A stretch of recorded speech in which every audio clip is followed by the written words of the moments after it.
Welcome back to Squawk Box. This morning, a new initiative announced just this morning to help close the racial wealth gap. It is called 90-0.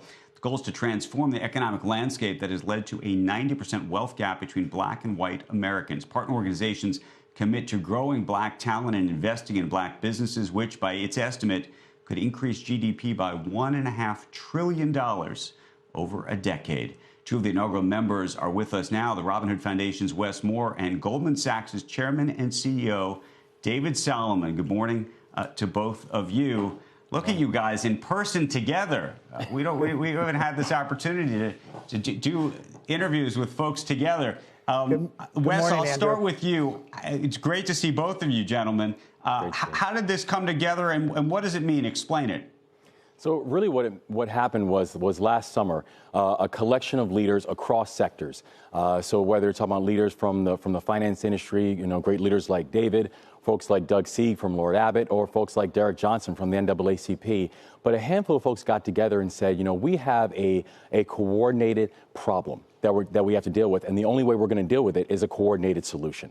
And so really what the problem we were trying to solve for was the fact that there is this 10-to-1 racial wealth gap that we have within the United States between black families and white families. And the ability to solve any challenge became more and more difficult and frankly impossible if we do not deal with the fact that this racial wealth gap continues to impede any form of growth or progress. And so the collective idea and the collective action was to say, we want to pull together groups from across every single economic lever in the United States, whether it is the corporate sector, whether it's the nonprofit sector, the philanthropic sector, or from universities, anyone who we know controls the economic levers of the United States, and say, what can we do both individually, matching up best practices to be able to address the racial wealth gap, and then how do we move collectively to be able to solve the larger problem as we find itself? So, David, what does this mean for Goldman Sachs in terms of the targets and goals and hiring and money that you're going to spend on this issue? So, Andrew, I appreciate the opportunity to be here with Wes and support Wes. It's Wes's leadership that's really, over the last 9 months, driven this initiative and brought this very interesting group of people together to try to make progress on this. I think from our own initiatives, and we've talked about this before, one of the things that we really believe, and we learned this from our 10,000 Women program, our 10,000 Small Business program, and now with the launch of 1 million Black women, research and metrics and the ability to keep people accountable for making investments that can move things forward is very, very important.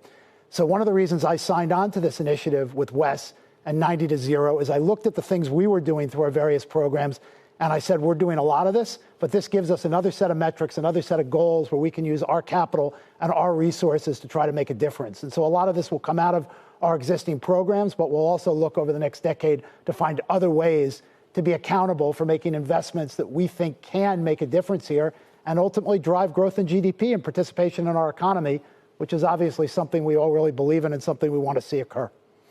Have you set specific targets inside of Goldman Sachs, David?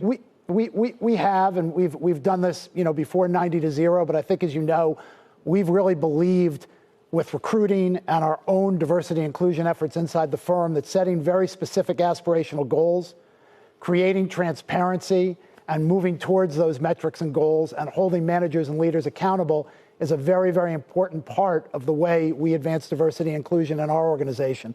And I think it's a good model for most businesses. I think most leading businesses at this point in time employ some sort of process of doing just that, setting goals and trying to hold people accountable over time for moving towards those goals reasonably.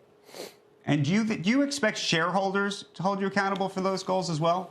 Well, I think one of the things that we're seeing increasingly, Andrew, is that shareholders and capital allocators care about these issues. It's one set of broad issues that there's a greater focus on the part of shareholders and capital allocators. And the reason for that is I think people believe that diverse and inclusive organizations and also progress in some of the issues that Wes is highlighting this morning drives additional economic output, which brings everyone along. Right. And so I do think that capital allocators do care about these issues, and it's more and more in the dialogue that we see with shareholders and capital allocators broadly. Hey, Wes, weigh in on this, because I think a lot of business leaders who are watching this morning are grappling with not just the issues that you're raising this morning and trying to figure out what they should be doing inside their own company, but also how outspoken they should or should not be. We're seeing this, of course, when it comes to voting laws. We saw this in Georgia. This is now spreading across the country. There's some big companies coming out publicly in Texas. How do you think a business leader is supposed to think about speaking out? And can you do one thing inside your company and either be silent or not on the other side? Meaning because people say, well, people are hypocritical if they give money to Republicans on one side, but then they say they care about these issues on another. Give us your thoughts. Yeah, well, I think the voting laws piece is an important one, because it's also imperative for us to remember that it was actually, it was the Atlanta Falcons who were the first team to actually open up their stadium. There were 39 stadiums that actually used their stadiums and or sports arenas as voting centers. So what we're seeing right now in many ways is more of a continuation than it is a deviation from what we've seen about the importance of being able to protect voting laws. But we think about this in terms of the larger conversation that 90-0 is really hoping to drive for a lot of corporate partners, where the answer is that even if you're not going to do this to be selfless, do this to be selfish. Because your customers are moving on their values. Your customers are moving with organizations and platforms that they feel share their values and share their instincts.